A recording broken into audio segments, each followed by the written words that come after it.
Mr. Vikram Chaudhary.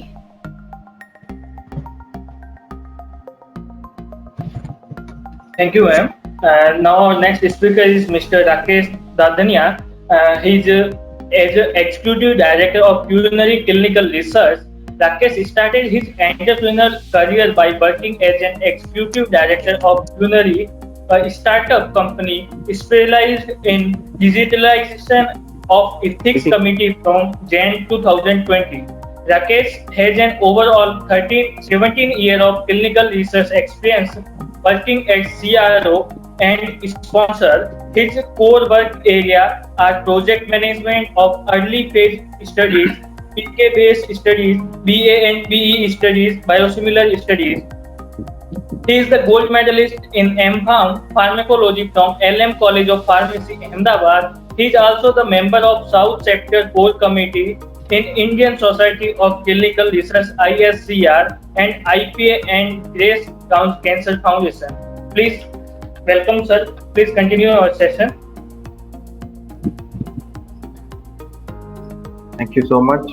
Can you hear me, Vikram? Yeah. Thank you. Good afternoon, good evening, everyone. Thank you, Vikram, for the nice introductions, and would like to really take an opportunity to thank the OPF group and all my panelists to be invited for this session. Can you see my screen, Vikram? Yes. Yes. So, clinical research, my topic is careers in the clinical research with Dr. Sanjay, highlighting some of the factors that how the clinical research will shape up. I would like to share how it is going to shape up, what are the opportunities for the students, for this industry, various different roles. I will touch base. But before we go into the details, just a quick, take that what is clinical research, and as we know, any research which is done on the human being, either it is a healthy or a patient, is called clinical research. And the objective of this is to really know better, that what are the better treatment, better ways of knowing things, or either it could be a medical device. And we know now in the current pandemic situations, either we talk in the society, we watch the news, we read any articles, there is always a reference of COVID. And I'm happy that there are a lot of discussion which happens on news that these drugs are in phase 2, phase 3. I'm sure you will also share the same experience that some of my relatives, friends who have no idea about clinical research, they start asking, expecting that when are we getting the drugs, when are we getting the vaccine, and why it is taking so long. So we are, as a clinical research professional, we are in the right frame of mind, currently right set where now we can capitalize in this industry. If we go into the types of the clinical studies, purely there are observational studies and interventional studies, and the sheer difference between both of them is, in the observational studies, typically the investigator who runs or who conducts the trial does not assign any treatment. Typically this patients will get treatment as a part of their routine care, and they are being observed for the outcome. An example could be for an observational study, be a breast cancer registry study, where the study is looking for survival of the patients post treatment of Herceptin.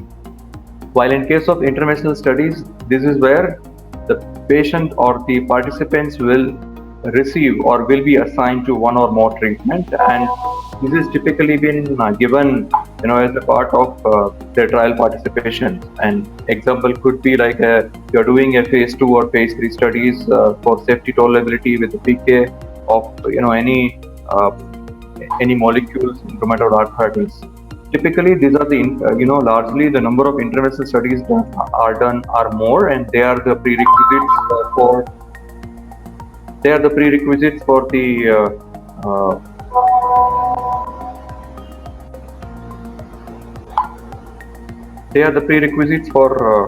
conducting the for the approval development of the drugs or the new devices. If you look at to this is a very encouraging slides for me. Look at to the uh, when you look at to the this slide is there is a snapshot of a global map covering the number of clinical studies registered as of 31st May. And this reports that there are 3,40,000 odd studies which are distributed across various geographies that you can see. The red color represents the higher densities of number of trials, while the green or orange, light yellow color represents the lesser number of clinical trials. And you see, based on the type of the intervention, there are 79% of studies are observational, while 21 are 79 are interventional, while 21 is an observational. So it is important, why this distribution, how this distributions, and what it means to us as we move. If you look at to the number of studies over a period of time, this is again taken from clinicaltrial.gov. So this is a website, or this is a registry where the clinical trials are expected. Vikram, I'm getting some disturbances. Yeah. No, it is clear. Okay. The voice is clear. Thank you, sir. Thank you. So this graph represents from 2000 onwards till end of May, the number of clinical trials which are registered on the CT clinicaltrial.gov. So clinicaltrial.gov is a clinical trial registry where every CRO or a sponsor is expected to register if they are doing a study for US FDA for the US market. And you can see in last 5 years, the number of studies have become double. And this is an encouraging news that how the clinical research is growing up. Not only that, the number of molecules, the cost that runs is also significantly increased. And not only that, but the way the clinical trial is conducted, the complexities have also increased. And I mean by the complexity is the number of procedures, the number of endpoints, the steps which is required has also increased in last 1 decade significantly. If you look at to the last 30 odd years of US FDA approval, timeline chart with the number of molecules divided into the new molecular entities and biological license applications, you could see in last 10-15 years that the overall number of molecules getting approved per year is increasing, is in upward trend. While you see the dark blue color, which talks about the biological license applications, the biological, where there is a huge focus that has come in how the biological drugs are being developed and approved. There are different parts in which you can have an expanded access, you can have accelerated approval, but we will not talk about that. And if you little bit zoom into what are these biological and how impact it has created, so antibody is one of the biological drugs approved. And if you look at to this chart, since 1975 to 2019, it talks about the antibody market, and the line which represents is the overall market in the billions of US dollar. And if you see that some of the journey of monoclonal antibodies started in 1975, and somewhere in 80s it started into the market. But if you look at to the last 10 years or so, there is significant increase in the number of molecules, and the spread, the market that these molecules are capturing is is very, very high. Those red colors that you see are some of the molecules which are These are the 10 molecules which are the highest selling monoclonal antibodies in 2018, and you can see, those biosimilars of these molecules are also started coming, especially for trastuzumab, bevacizumab, rituximab, and adalimumab. So if we talk about the biosimilars, the biological molecules are likely to, and you see some of even for the treatment of COVID, some of these companies who are working in this area are also going to capturing the area.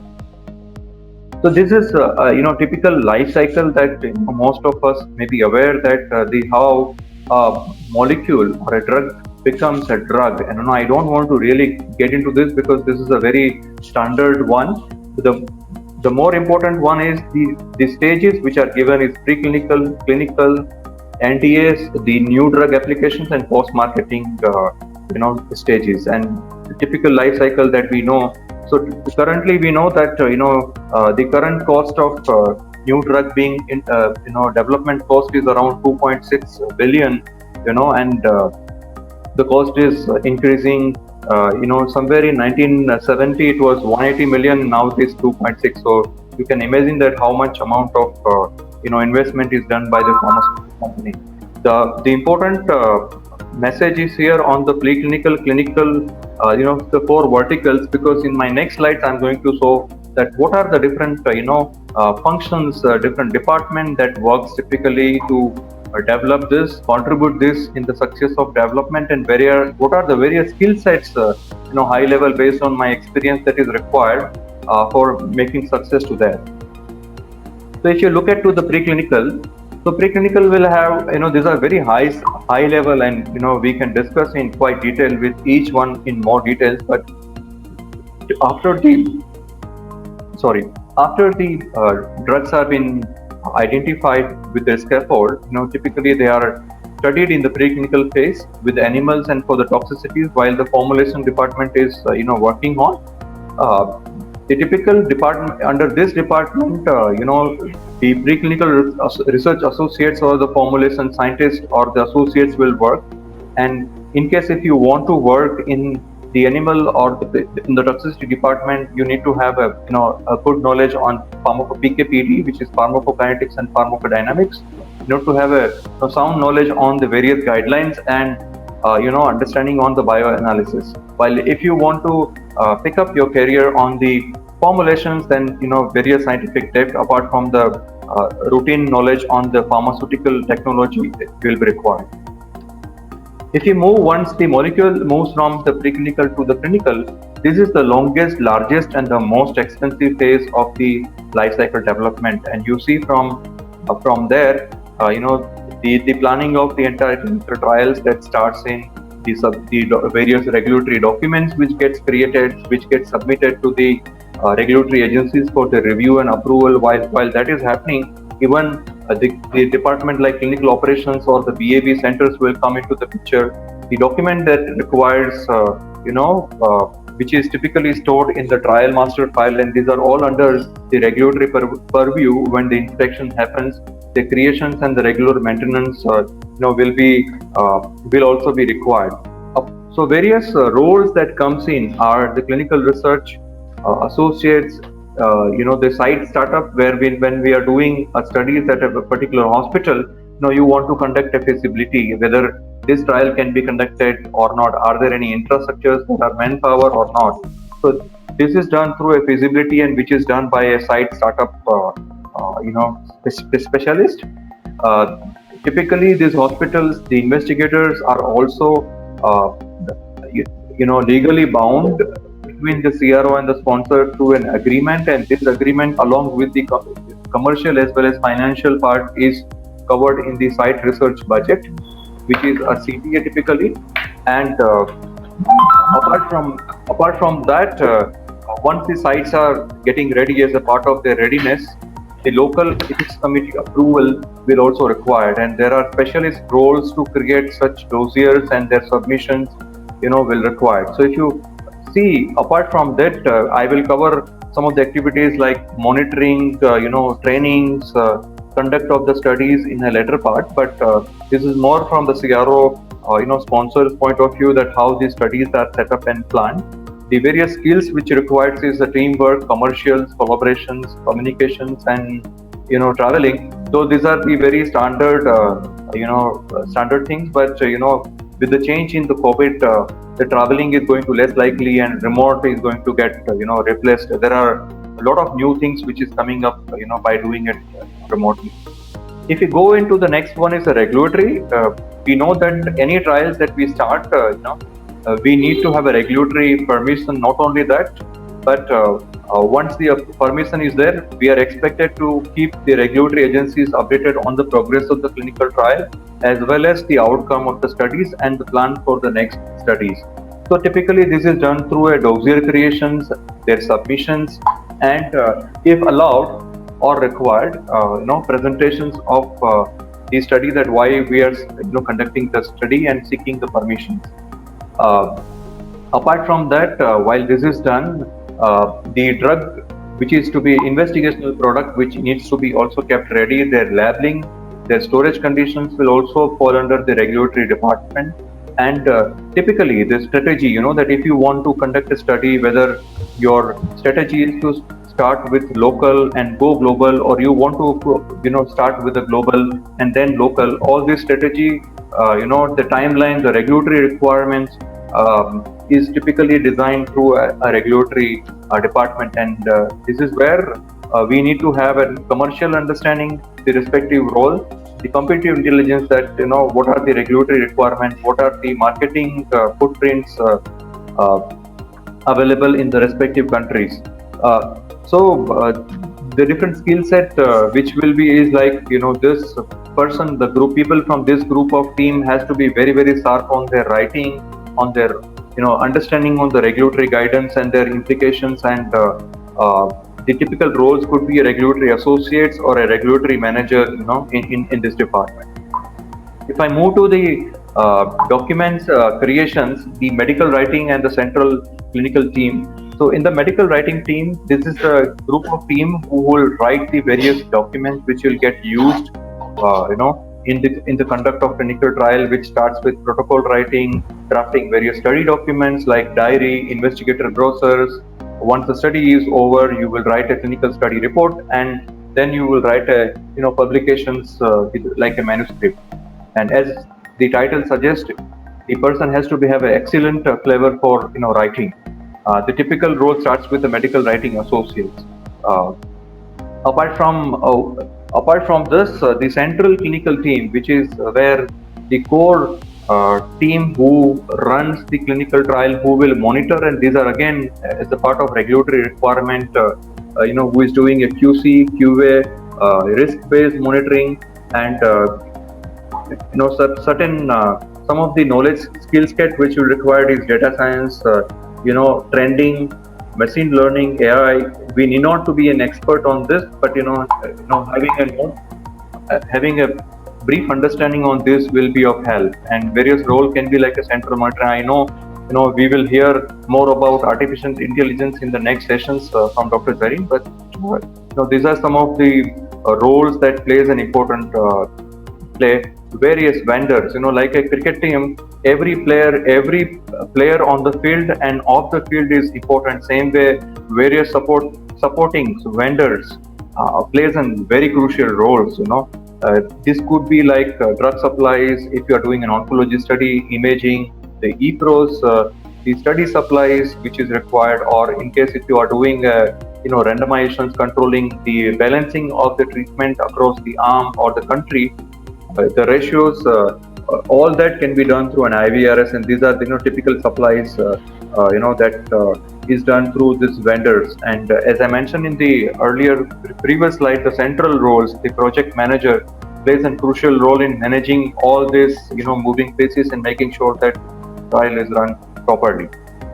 Though all this stakeholders are important, the most important stakeholder is the site. A site is nothing but it is a hospital where the trial is expected to conduct, which could be an SMO, site management organization, or the affiliated HIS committee. And various roles could be like a study coordinator, clinical pharmacist, investigator, study SMO manager, or unblinded pharmacist, where you want to make sure that the treatment given to to the trial subjects are not known to anybody except the unblinded pharmacists, and various roles could be, as I mentioned, under various function stakeholder like an EC coordinators, EC members, or EC secretary if you are working under ethics committee.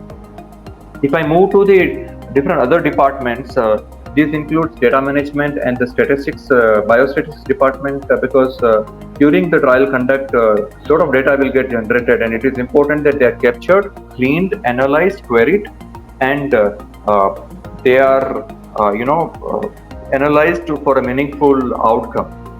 So this is typically done by the biostats department, and various roles could be like a DM project and biostatistics or the programming team, in order to ensure that the safety of patient is ensured and there are regulatory compliance are met. The pharmacovigilance department will play an important role, and a lot of people, even not only just during the study, but even after the study when the product is launched, this will continue, wherein people will work on DSURs, PSURs, in case based on these safety signals, if there are any changing in the IP, if there are black box warning, this is all done through the pharmacovigilance department, and somebody can start their career with drug safety associate as a career.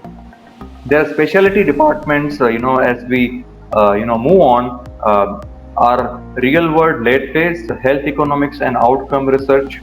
The technology department, because as we know that the remote activities are getting a huge shape now, so technology plays an important role in doing that.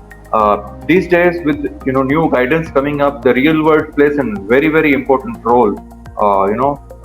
Like for example, when you see in the next slide, I would like to spend few more minutes on the real world in the next slide. That what is a real world? So real world is nothing but data which is collected in a real world setting. And very, very basic example could be that if you want to buy a car, when you go to a showroom, they will tell you 10 kilometer per liter is a milestone, is an average for fuel efficiency.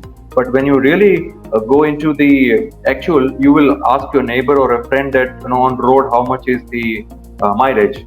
So this is nothing but the figures which is given by the salesperson is in a controlled environment, while the data which is shared by your neighbor or a user is a real world data. And this is nothing. This also happens. Similar philosophy also happens in the pharmaceutical development, and this is nothing but it is a real world data.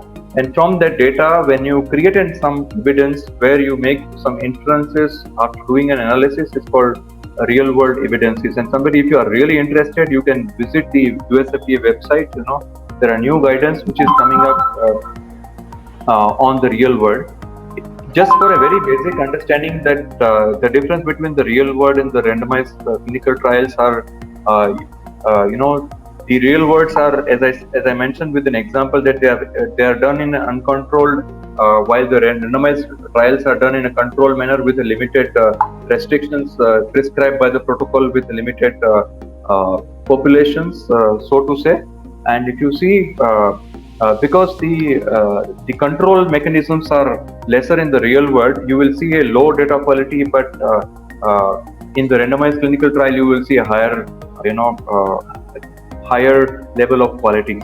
This is the real worlds are done in observation, while the RCTs will be done in the interventional way. And you see in the latest, the real world data is also getting a lot of limelight now. In last 1 decade or so, you see a lot of publications are coming up in the real world data and the real world evidences, so to go. And if you see a lot of drug which gets approval also gets packed or as a part of their data package, or as a part of their approval commitments, the real world studies or data plays an important role. This is a very contrasting part.